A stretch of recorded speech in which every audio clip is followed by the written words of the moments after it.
Hi friends, आज शुरू करते हैं don't deserve it fan fiction के पार्ट 13। पिछले पार्ट में हमने सुना था कि वुएन क्लैन के लोगों को देखकर वांग जी और जिनचुआन जो बहुत ज़्यादा घबरा जाते हैं। वेनचिंग उन्हें सारी सच्चाई बताता है, इसके वजह से वो दोनों थोड़ा सा रिलैक्स होते हैं। मगर विंग वांग जी को बहुत सारी बातें डांट देता है, इसके वजह से वांग जी दुखी होकर अपने रूम की तरफ चला जाता है।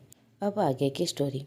विंग जो धीरे धीरे वांग जी के रूम की तरफ आता है, वो दरवाजे के खड़ा होकर वांग जी की तरफ देख रहा था। वांग जी जो बहुत ज़्यादा दुखी था और वो अपने मन में सोचने लगता है कि कुछ देर पहले वेनचिंग किस तरह से डांटा था। अब हमें फ्लैशबैक दिखाया जाता है। जैसे ही वांग जी अपने रूम की तरफ चला जाता है, वेनचिंग विंग के पास आता है और उसे डांटते हुए कहता है कि वांग जी तुम्हें मनाने के लिए इतनी दूर से तुम्हारे पास आया है और तुम बिना सोचे समझे उसे डांटने लगे। ये पूरे कल्टीवेशन वर्ल्ड को पता है कि सेकेंड लैंड को ज़्यादा बातें करना पसंद नहीं है, फिर भी वो तुम्हें मनाने के लिए इतनी दूर आए हैं। विंग तुम्हें ऐसा नहीं करना चाहिए। मगर विंग अपनी सफाई देते हुए कहता है मगर उसने जो किया वो गलत था। वो बिना सोचे समझे तुम लोगों के ऊपर अपनी तलवार कैसे रख सकता है। वेनचिंग कहता है हमें बुरा नहीं लगा क्योंकि हमें पता है कि हम लोगों को जब भी कोई लोग देखते हैं उन्हें यही लगता है कि हम लोग भी उन लोगों की तरह बुरे हैं, मगर हमें अपनी सफाई देना पड़ता है। और फिर सेकंड मास्टर ला ने जो किया वो कोई गलत नहीं था, वो बस तुम्हें और उनके बच्चों को वो प्रोटेक्ट करना चाहते हैं और एक अल्फा को हमेशा अपनी ओमेगा को प्रोटेक्ट करना पड़ता है और अपने बच्चों के लिए ओवर प्रोटेक्टिव होना कोई बुरी बात नहीं है। जो अभी वो किए थे वो उनका प्यार था। तुम्हें उनका प्यार क्यों नहीं दिखाई देता जो उनकी आंखों में हमें क्लियरली दिखाई दे रहा है। विंग कुछ भी नहीं कहता, वो बस चुपचाप अपने सर झुका लेता है। वेनचिंग उसके बैग को पैट करते हुए कहता है विंग मुझे पता है तुम्हारे साथ जो हुआ वो गलत था, मगर इसके लिए वांग जी तुमसे माफ़ी मांग रहे हैं ना। वेनचिंग विंग के आगे आकर कहता है अब भी जाकर तुम सेकंड मास्टरलाइन से माफ़ी मांग कर आओ। विंग उसकी तरफ देखने लगता है।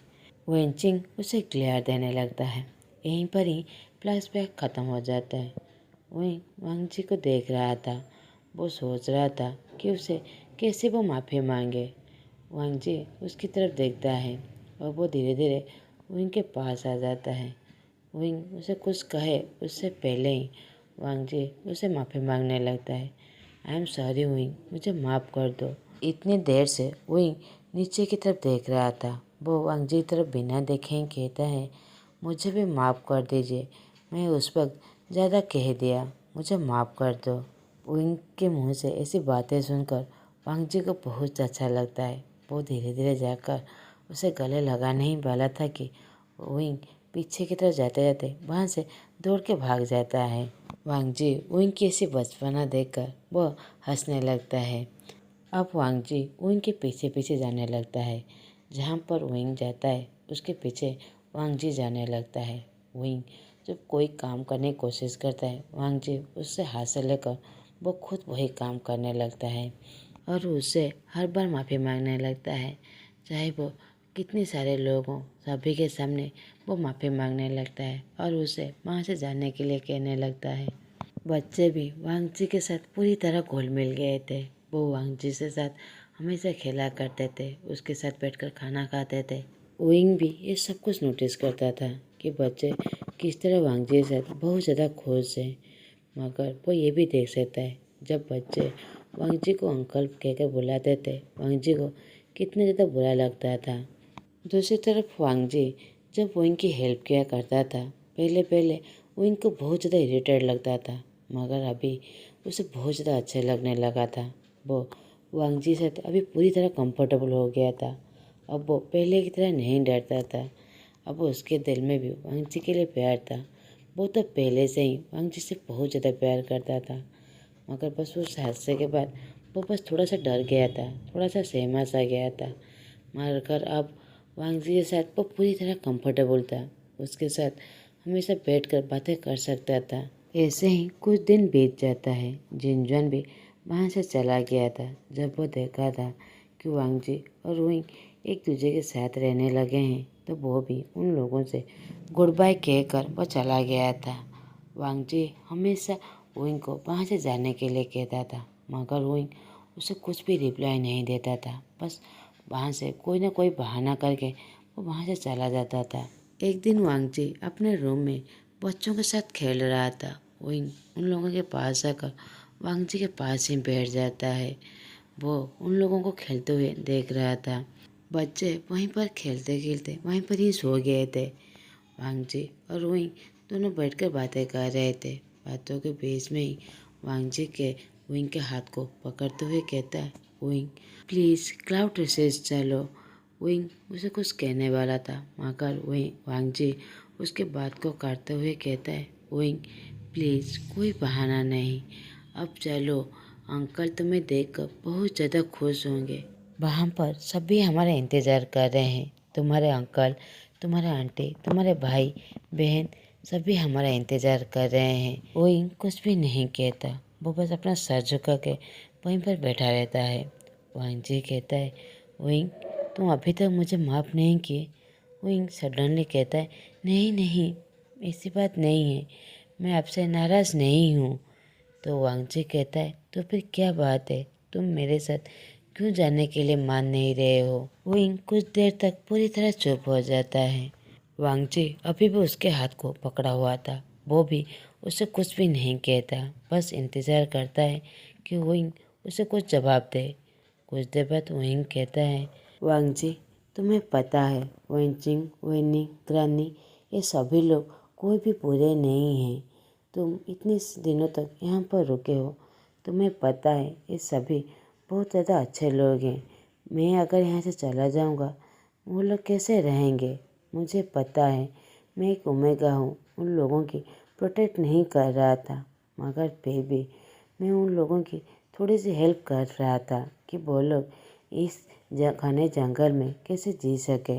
अगर मैं यहाँ से चला जाऊँगा तो वो लोग अकेले कैसे रहेंगे।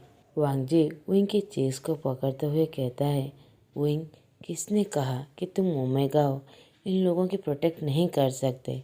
इतने सालों से तुम उन लोगों को प्रोटेक्ट करके यहाँ पर रह रहे हो, तो फिर किसने कहा कि तुम प्रोटेक्ट नहीं कर सकते।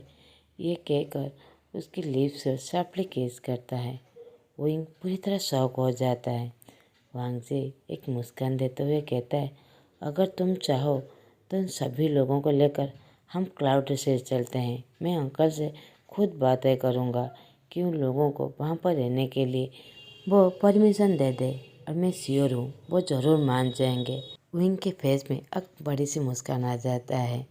वांग जी जैसे ही देखता है कि विंग हंस रहा है तो वो उसे टाइटली गले लगा लेता है और उसके चीक्स पर एक किस कर देता है। विंग पूरी तरह शॉक हो जाता है और वो पीछे की तरफ देख जाने लगता है, मगर वांग जी उसे अपनी तरफ खींचकर और टाइटली पकड़ लेता है। अगले दिन विंग वो सभी को मनाने लगता है कि वो सभी उसके साथ क्लाउड रेसेस जाने के लिए, मगर वेंचिंग उसे मना कर देता है। कहता है, हम नहीं जा सकते तुम्हारे साथ, हम सभी को वहाँ पर रहने के लिए परमिशन नहीं मिलेगा। हम जैसे ही उन लोगों को पता चलेगा कि हम ओवेन क्लैन के लोग हैं, वो हमें परमिशन नहीं देंगे। वांग जी जो पीछे से उन सब की बातें सुन रहा था, वो उन लोगों के पास जाकर कहता है, मैं खुद अंकल से परमिशन लाऊंगा, मैं श्योर हूँ वो मान जाएंगे। अगर वो नहीं माने तो फिर विंग, मैं और तुम सभी फिर से यहीं पर आ जाएंगे और हम अपना कबीला यहीं पर ही बनाएंगे। विंग जो वांग जी की तरफ प्यार से देख रहा था, वो बहुत ज़्यादा खुश था कि वांग जी उसके लिए इतना ज़्यादा एफर्ट लगा रहा है।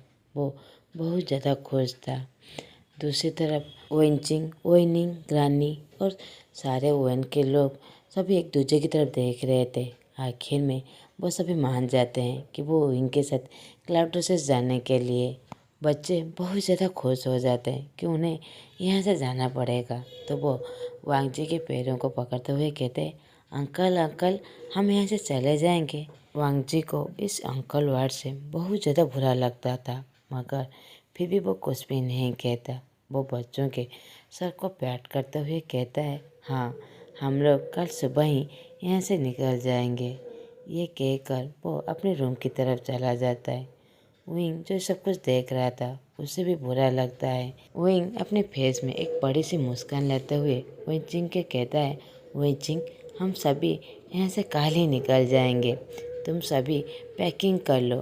वेनचिंग नोट करता है तो विंग अपने दोनों बच्चों को लेकर अपने कमरे की तरफ चला जाता है।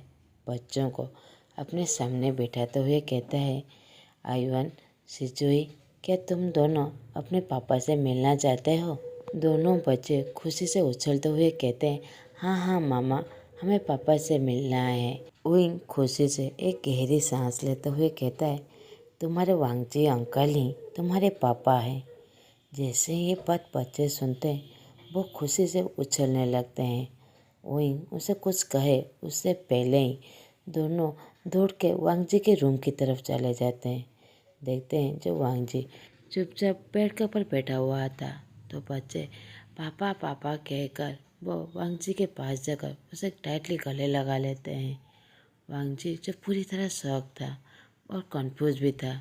दूसरी तरफ विंग वो भी बच्चों के पीछे पीछे आ जाता है वांगजी के रूम की तरफ।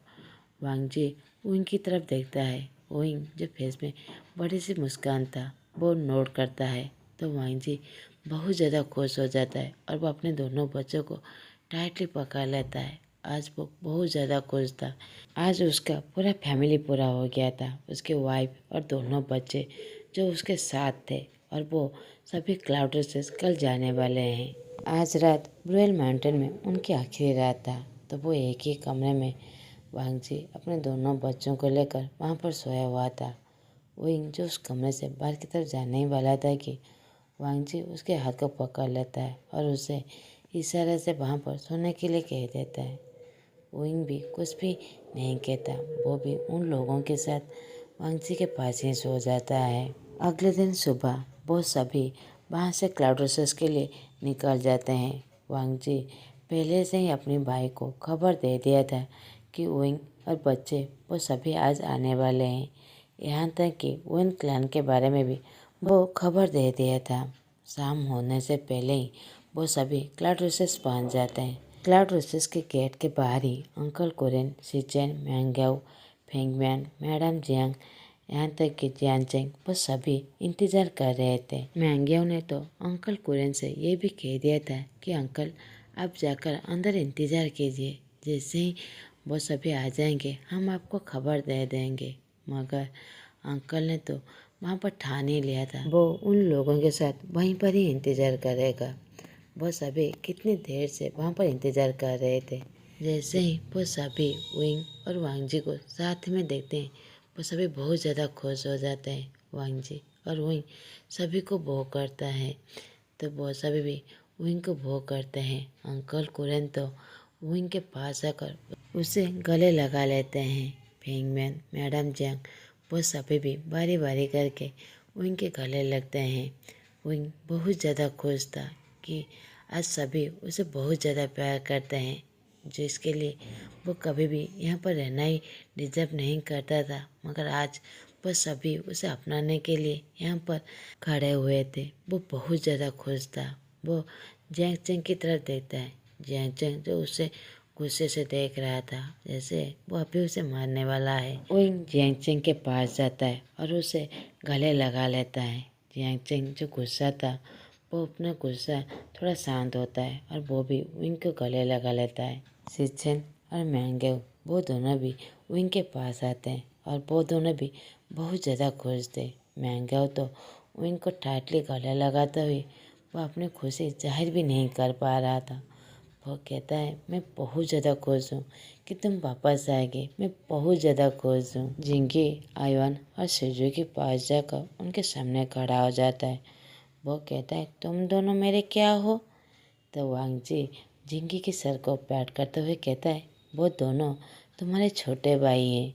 तो जिंगी बहुत ज़्यादा खुश हो जाता है और वो दोनों को दोनों हाथों से पकड़कर टाइटली गले लगा लेता है। विंग अंकल कुरेन के पास जाता है और वो डरते हुए धीरे धीरे कहता है, अंकल ये सभी वेन क्लैन के लोग हैं, मगर वो लोगों की तरह बुरे नहीं हैं, वो लोग बहुत अच्छे हैं। हम लोग सभी साथ में रह रहे थे, आप प्लीज़ उन लोगों को क्लाउड रेसेस में रहने के लिए परमिशन दे दीजिए।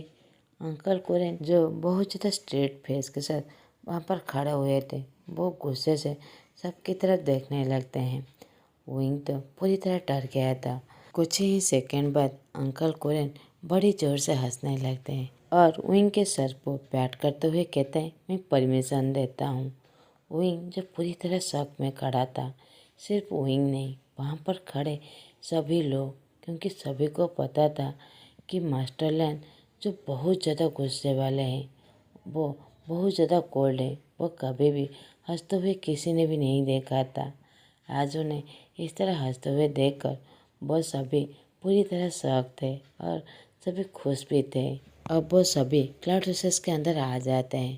सभी एक साथ बैठकर डिनर करते हैं। आज सभी बहुत ज़्यादा खुश थे। सभी के चेहरे पे एक बड़ी सी मुस्कान था। डिनर करने के बाद शिचेन वेंस के सभी को लेकर उन लोगों के कमरे पे दिखा देता है। आइवन और सिजुई जो जिंगी के साथ उसके कमरे में चले जाते हैं, क्योंकि जिंगी ने जीत गया था कि उसके दोनों छोटे भाई उसके पास ही सोएंगे, उसके साथ ही रहेंगे। तो विंग जिंगी के जीत के आगे वो हार मानना ही पड़ता है। अब वांगजी विंग के हाथ पकड़ते हुए वो दोनों जिंगसी की तरफ आ जाते हैं। विंग जिंगसी के चारों तरफ देखने लगता है और वो अपने यादों को समेटने लगता है। यहाँ पर वो कितना ज़्यादा खुश था, दुख भी था, वो कितना ज़्यादा दर्द से यहाँ पर गुजरा है। वो उस यादों को समेट ही रहा था कि वांगजी पीछे से उसे पकड़ लेता है। विंग उसके हाथ पर अपना हाथ रखते हुए वो मुस्कुराने लगता है कि अब वो खुश है कि वांगजी उसके पास है और उससे बहुत ज़्यादा प्यार करता है। अब वांगजी विंग की फेस को अपनी तरफ करके उसकी तरफ देखने लगता है।